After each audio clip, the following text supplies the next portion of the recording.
Yo, what up? It's your boy LDE. And I'm not even gonna waste no time. Let's get into it. Recap of the play-ins. Yeah, I'm not gonna lie. I'm a little heartbroken. You know, watching my boy go out there and lose twice, it was death pain. But shout out to the Timberwolves. They outdogged us. They outworked us.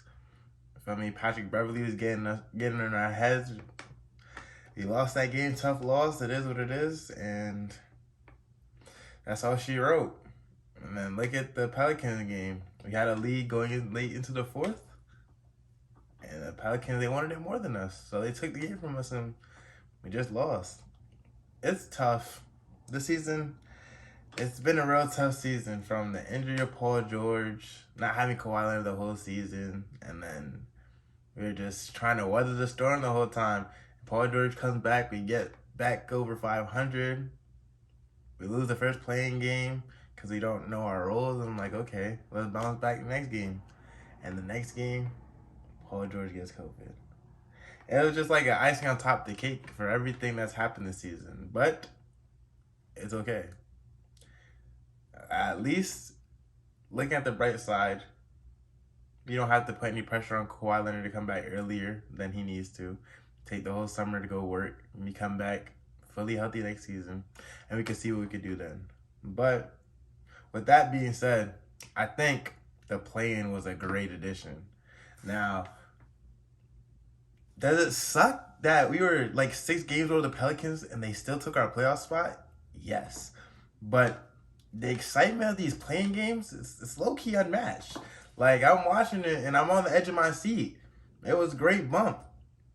You look at, like, it's just funny how it works, because in our situation, we're a team that was supposed to make the playoffs, and now we didn't because of the play-in. But then you go on the other side of the bracket, you look at a team like the Hawks. They were supposed to make the playoffs, but due to their record, they got pushed back further, and had there been no play-in, they wouldn't have been able to get to the playoffs. But they proved that they're rightfully supposed to be there, and that's what it was. For me, when I looked at the Hawks and the Cavs game, it just showed me how good Trae Young is. Because for a while, I've been saying Trae Young is real special. That like he's a low key underrated guard in this league. Because this season, personally, I have him as a top 2 point guard in the league, and a lot of people find that crazy that I have him that high. But at the same time, like, yeah, look at his defense. He's not a great defender at all by any means.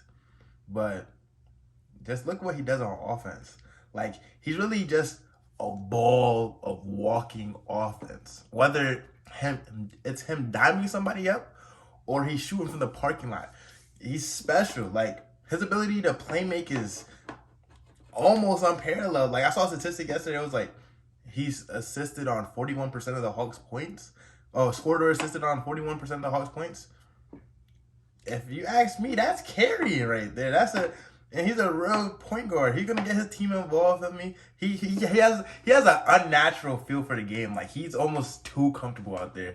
I mean, it's not like the Cavs or a shabby defensive team. They're one of the best defensive teams in the league. They just got Jared Allen back. They're playing with a young Evan Mobley. I'm seeing him punch shots off the board, and they're playing a huge lineup, and they still couldn't stop Trae Young. And I feel like that speaks to the level of his talent. Like, he's a very special kid. And, like, the Heat, they better watch out, because if they don't play for real, the Hawks have a very serious chance of beating them.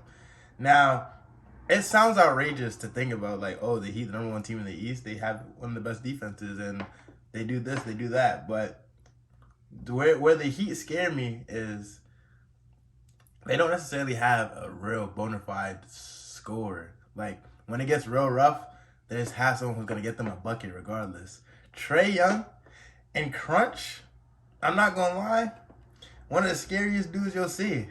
And the way that the Hawks can lock in defensively, it's low-key kind of scary, because you're looking at that game yesterday. It looked like it was about to get out of hand, and they switched into a defensive lineup. They brought in DeLon Wright. They brought in Bogdanovich. Okongwu was giving up some good minutes. And it's like, When they get going, they're a very scary team to face.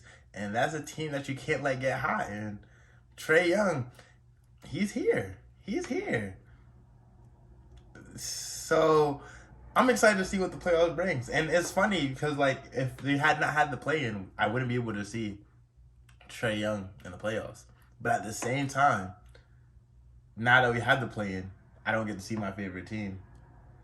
But it really is what it is. I mean, I like basketball. I like watching basketball. And just because my favorite team's not there doesn't mean I'm not gonna enjoy it anymore. But yeah, I just had to get that off my chest. You know, it's definitely pain. It's definitely pain. But I'm ready to see what this playoffs brings us, and it's gonna be a great playoffs regardless. I'm really excited to see what all these young guards or young talent in the NBA what they're made of, and yeah.